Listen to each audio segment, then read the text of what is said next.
2025 இந்த ஆண்டுல அவரை நான் விசுவாசிக்கிறனால நான் பிழைப்பேன். இந்த ஆண்டுல மரித்தாலும் நான் பிழைப்பேன்.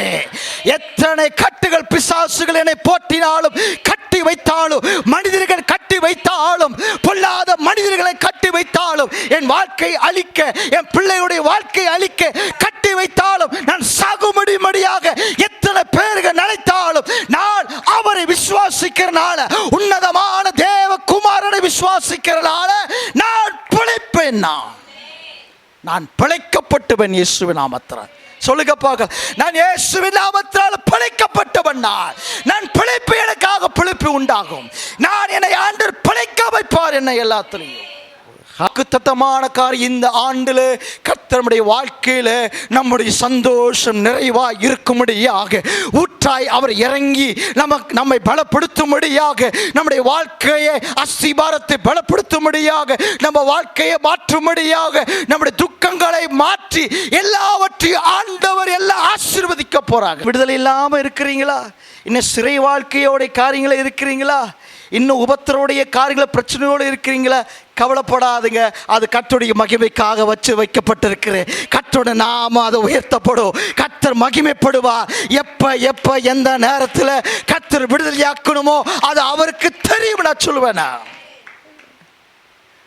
உங்களுக்குள்ளாக இன்னல் இருக்கிறதா?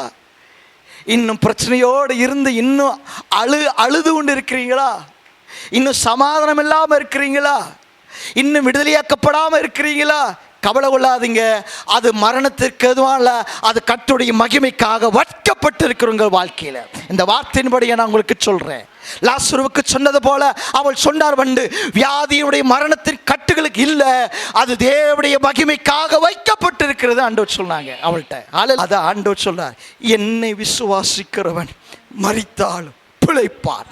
ஆமென். சொல்லுங்க பார்க்கலாம். மரித்த வாழ்க்கை பாவமான வாழ்க்கை, விசுவாசமுள்ள வாழ்க்கை. ரட்சிப்பை கர்த்தர் கொடுத்தாரு.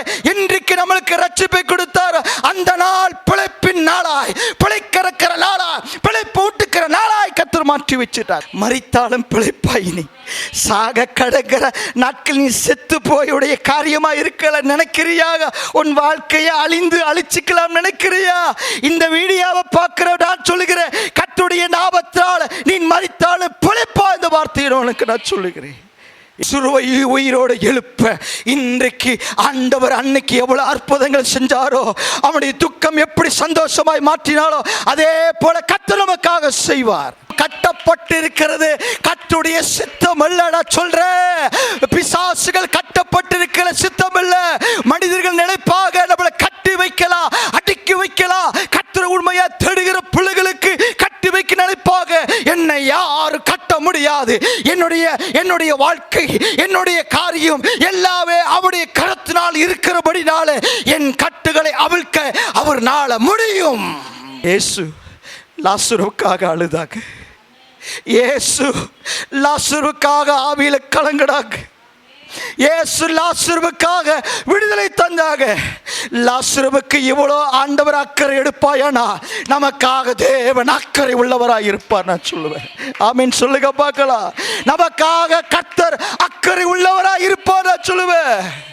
அப்படிப்பட்ட லாசரு மரித்தவருக்கு 4 நாளாச்சு அந்த சடலத்திற்கு ஆண்டவர் உயிரோடு எழுப்ப அக்கறை உள்ளவராய் போய் உயிரோடு எழுந்தா ஆண்டவனால் யோசிக்கிறானா நமக்காக ஆண்டவர் அக்கறை உள்ளவராய் இருப்பார் எல்லா நாளிலும். அல்லேலூயா. எத்தனை இருது இந்த இடத்துல துக்கித்து கொண்டு இருக்கிறோம். எத்தனை பேர் அழுதிருப்பாங்க, எவ்வளவு பேர் கண்ணீர் விடுச்சிருப்பாங்க இந்த இடத்துல, எவ்வளவு பேர் மன உடைஞ்சிருந்திருப்பாங்க, எவ்வளவு வியாகுலமா இருந்திருப்பாங்க, எவ்வளவு துக்கம் நிறைஞ்சிருந்திருப்பாங்க. இன்னைக்கு உங்களை பார்த்து சொல்றேன், உங்கள் துக்கம் சந்தோஷமாய் மாறும். உங்கள் துக்கம் சந்தோஷமாய் மாறும். இந்த ஆண்டுல எழுதி வச்சு கொள்ளுங்க. இயேசு இவங்களுடைய துக்கங்களை மாற்றின உண்மையானா என்னுடைய துக்கத்தை மாற்றி என்னை சந்தோஷப்படுத்துவா.